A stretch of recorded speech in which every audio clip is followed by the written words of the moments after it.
استغفار پڑھنا، اللہ سے توبہ کرنا دنیا کی نعمتوں کو حاصل کرنے کا ذریعہ بھی ہے اور آخرت کی بھلائی کا ذریعہ بھی ہے۔ سورۃ نوح میں اللہ سبحانہ و تعالی فرماتے ہیں، حضرت نوح علیہ السلام نے اپنی قوم کو استغفار کرنے کو کہا، اور کیا کہا؟ فَقُلْتُ اسْتَغْفِرُوا رَبَّكُمْ، میں نے اپنی قوم سے کہا کہ اپنے رب سے استغفار کرو، اپنے رب سے معافی مانگو۔ تو نتیجہ کیا ہوگا؟ اِنَّهُ كَانَ غَفَّارًا، بے شک وہ بہت زیادہ معاف کرنے والا ہے۔ يُرْسِلِ السَّمَاءَ عَلَيْكُمْ مِدْرَارًا، تم پر آسمان سے خوب بارشیں برسائے گا، آسمان کو تم پر برسنے والا بنا دے گا۔ وَيُمْدِدْكُمْ بِأَمْوَالٍ وَبَنِينَ، تمہیں مال اور بیٹوں سے مدد دے گا۔ وَيَجْعَلْ لَكُمْ جَنَّاتٍ، تمہارے لیے باغات بنائے گا۔ وَيَجْعَلْ لَكُمْ أَنْهَارًا، اور تمہارے لیے نہریں جاری کر دے گا۔ آپ دیکھیں کہ ایک انسان کی خواہش کیا ہوتی ہے کہ اس کو کیا کچھ ملے، یعنی رہنے کا مقام اور حالات جو ہیں وہ پرسکون ہو، پھر اس کے بعد یہ کہ مال ہوں، بیٹے ہوں، باغ ہوں، اور زندگی کی اور آرائشیں اور نعمتیں ہوں۔ یہ ساری چیزیں کہاں سے ملتی ہیں، کیسے ملتی ہیں؟ استغفار سے ملتی ہیں۔ عام طور پر لوگ پریشان ہوتے ہیں، دکھی ہوتے ہیں۔ مثلا ایک شخص ایک بزرگ کی محفل میں آیا اور اس نے کہا کہ میرے حالات بہت تنگ ہیں، مجھے بہت پریشانی ہے، میرا رزق بہت تنگ ہے، تو آپ مجھے کوئی وظیفہ بتائیے۔ تو انہوں نے اس کو کہا کہ کثرت سے استغفار پڑھو۔ دوسرا آیا، اس نے کہا بچوں کی شادی نہیں ہوتی، تو آپ نے اس کو بھی کیا بتایا کہ کثرت سے استغفار کرو۔ تیسرا آیا تو کہنے لگا کہ بہت قحط سالی ہے، فصلیں اچھی نہیں ہوتی، تو آپ نے اس کو بھی استغفار کا بتایا۔ تو کسی نے ان سے پوچھا کہ بھائی 3 لوگ آپ سے 3 ڈفرنٹ مسئلے لے کر آئے ہیں، اپنی پریشانیاں لے کر آئے ہیں، آپ نے تینوں کو ایک ہی چیز بتائی ہے۔ تو اس پر انہوں نے یہی سورۃ نوح کی آیت پڑھ کر سنائی کہ دیکھو یہ قرآن میں اللہ کا وعدہ ہے، اور اللہ کا وعدہ سچا ہے۔ اللہ تعالیٰ کی بات سے بڑھ کر سچی بات کس کی ہو سکتی ہے؟ ہمارے پڑھنے میں کمی کوتاہی ہو سکتی ہے، لیکن اللہ کی بات میں کوئی شک نہیں۔ ذالک الکتاب لا ریب فیہ، یہ وہ کتاب ہے جس میں کوئی شک نہیں۔ لیکن یہ ہے کہ بعض اوقات ہم خود پڑھنے میں کوتاہی کر دیتے ہیں، تو جن کا رشتہ نہ ہو رہا ہو وہ بھی، جن کا ہو چکا ہو اور شادی کے پرابلمز ہو وہ بھی، جن کا ہو چکا اور پھر بچے نہ ہو وہ بھی، ان سب کے لیے ایک ہی وظیفہ ہے، اور وہ کیا ہے؟ استغفار کا۔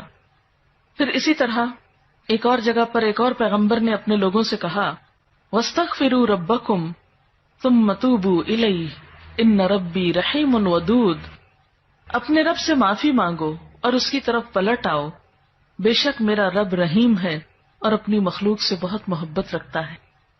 یعنی جب کسی بندے پر کوئی تکلیف آتی ہے تو ایسا نہیں کہ اللہ تعالیٰ اس پر خوش ہوتے ہیں اور جان بوجھ کے ستانا چاہتے ہیں بندوں کو۔ اللہ تو بندوں کے حق میں بہت مہربان ہے۔ پھر سوال یہ پیدا ہوتا ہے کہ تکلیف آتی کیوں؟ اگر وہ ہم سے محبت کرتا ہے اور وہ بہت مہربان ہے، تو بات یہ ہے کہ کچھ چیزیں ہم اچھے حالات میں سیکھتے ہیں اور کچھ چیزیں ہم ہارڈ شپ سے سیکھتے ہیں۔ کچھ نعمتوں کی قدر ہم اچھے طریقے سے ویسے ہی کر لیتے ہیں، اور کچھ چیزوں کی قدر ہمیں اس وقت آتی ہے جب کوئی مشکل پیش آتی ہے۔ آپ دیکھیے کہ اس کی مثال یوں ہی ہے کہ جیسے کچھ کھانے آپ کچے ہی کھا لیتے ہیں، جیسے فروٹس وغیرہ ہیں، آپ کو پکانے کی ضرورت نہیں ہوتی، لیکن کچھ کھانے آپ کو پکا کر کھانے ہوتے ہیں۔ اسی طرح زندگی میں کچھ حالات ایسے ہوتے ہیں کہ جن میں آپ آرام سے سیکھ جاتے ہیں، یا کچھ باتیں آپ کو بغیر کسی مشکل کے سمجھ میں آ جاتی ہیں، لیکن کچھ باتیں آپ کو مشکل آنے پر سمجھ آتی ہیں۔ اور جس طرح انسان پختہ اور میچیور ہوتا ہے مشکلات میں، آپ نے دیکھا ہوگا کہ جو بچے ہارڈ شپس میں پلتے ہیں وہ بڑے ہو کر ان میں سٹیمنا زیادہ ہوتا ہے، لیکن جو بچے بہت نعمتوں میں اور نازوں میں پلتے ہیں وہ اتنے بہادر اور اتنے ہمت والے نہیں ہوتے۔ اس لیے دھوپ اور چھاؤں، غم اور خوشی، دونوں اس کائنات کا حسن ہے۔ دن اور رات ایک بہت بڑی نشانی ہے ہمارے لیے۔ تو اس لیے جب تکلیف آتی ہے تو اس موقع پر انسان اللہ کی طرف زیادہ رجوع کرتا ہے، اللہ کو زیادہ یاد کرتا ہے، زیادہ ذکر کرتا ہے، اور اس طرح انسان کے گناہ دنیا میں ہی معاف ہونے لگتے ہیں۔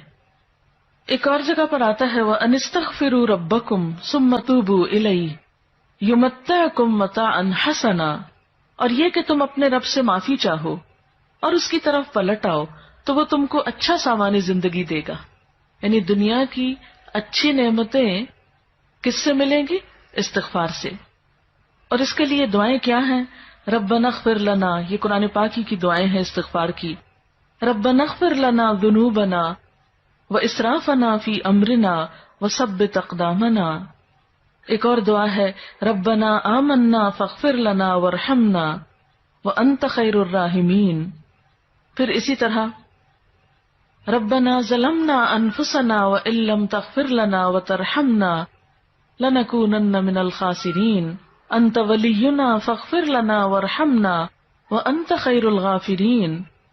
پھر اسی طرح ربنا فاغفر لنا ذنوبنا وکفر عنا سیئاتنا وتوفنا مع الابرار. پھر اسی طرح رسول اللہ صلی اللہ علیہ وسلم نے بھی کچھ ایسی دعائیں سکھائی ہیں جو استغفار کا ذریعہ ہیں. رب تقبل توبتی واغسل حوبتی واجب دعوتی وثبت حجتی واہد قلبی وسدد لسانی واسلل سخیمۃ صدری. رب اغفر لی وتب علی انک انت التواب الغفور. استغفر اللہ الذی لا الہ الا هو الحی القیوم واتوب الیہ. اللہم انی ظلمت نفسی ظلما کثیرا ولا یغفر الذنوب الا انت فاغفر لی مغفرۃ من عندک وارحمنی. اسی طرح اللہم اغفر لی خطیئتی وجہلی واسرافی فی امری وما انت عالم به منی. اللہم اغفر لی جدی وہزلی وخطیئتی وعمدی وکل ذلک عندی. اسی طرح اللہم اغفر لی ذنبی کلہ دقہ وجلہ واولہ وآخرہ وعلانیتہ وسرہ. تو یہ استغفار کی دعائیں جو ہیں یہ انسان کے لیے بہت سی رحمتوں اور بخششوں کے اور عنایتوں اور برکتوں کے دروازے کھولتی ہیں. استغفر اللہ استغفر اللہ استغفر اللہ اللہم اغفر لی اللہم اغفر لی. کیونکہ ہر روز انسان کے اوپر مختلف طرح کی حالتیں آتی. انسان جس وقت بھی پریشان ہو، جس وقت بھی غمگین ہو، جس وقت بھی دکھی ہو، فوراً اگر اپنے رب کو پکارنے لگے تو انشاءاللہ وہ غم اور دکھ جو ہے اس سے انسان کو فوری طور پر ریلیف ہوگا. جیسے جسم کے اوپر پہنچنے والے زخم اور تکلیفیں ہوتی ہیں نا، تو ان کو اگنور نہیں کرنا چاہیے. مثلا اگر کہیں کٹ لگ گیا تو آپ اس کو ایسے نہیں چھوڑیں گے، اس پر کوئی دوا لگائیں گے یا کوئی پٹی لگائیں گے یا اس کو صاف کریں گے یا اس کو مرچوں سے، صابن سے، اس طرح کی چیزوں سے بچائیں گے تاکہ وہ بڑھے نہیں. اسی طرح جو روح پر کٹ لگ جاتے ہیں یا انسان گناہ کر کے اللہ کو جو ناراض کر لیتا ہے تو اس سے انسان اگر فوری طور پر نکلتا نہیں اور اس کا علاج نہیں کرتا تو بعض اوقات وہ گناہوں کے دھبے اور وہ دل کی سیاہی اتنی گہری ہوتی چلی جاتی ہے کہ انسان کو ایکیوٹ ڈپریشن میں لے جاتی ہے. اور بعض اوقات پھر اس کے لیے بڑی بڑی دوائیاں اور بڑی بڑی دوائیں اور دعائیں بھی کام نہیں کرتی. اس لیے انسان کو ہر روز کثرت کے ساتھ استغفار ویسے بھی کرنا چاہیے. اسی لیے ہم دیکھتے ہیں کہ اللہ کے رسول صلی اللہ علیہ وسلم جو معصوم تھے، گناہوں سے پاک تھے، جن کا کوئی گناہ بھی نہیں تھا، وہ دن میں 70 سے 100 بار استغفار کرتے تھے. اور آپ سے بڑھ کر مصروف بھی کوئی نہیں تھا. ہم تو یہ کہہ سکتے ہیں نا کہ ہم کیا کریں، ہمیں تو وقت ہی نہیں ملتا، نماز پڑھیں یا یہ بچوں کو سنبھالیں یا کون سا کام کریں کون سا نہیں کریں، کس وقت یہ تسبیحاں پڑھیں. ٹھیک ہے، ضروری نہیں کہ آپ کسی کونے میں بیٹھ کے لمبی تسبیح پڑھیں. آپ اٹھتے بیٹھتے چلتے پھرتے باتوں میں گفتگو میں کسی کی سنتے وقت دل میں آپ استغفار کثرت سے پڑھ سکتے ہیں. اور جب آپ سے پوچھا گیا کہ آپ کے تو گناہ نہیں پھر بھی آپ اتنی استغفار پڑھتے ہیں تو آپ نے فرمایا افلا اکون عبدا شکورا، کیا میں اللہ کا شکر گزار بندہ نہ بن جاؤں؟ تو شکر گزاری تو ویسے ہی اللہ تعالیٰ کو پسند ہے. سبحانک اللہم و بحمدک اشہد ان لا الہ الا انت استغفرک و اتوب الیک. السلام علیکم و رحمۃ اللہ وبرکاتہ.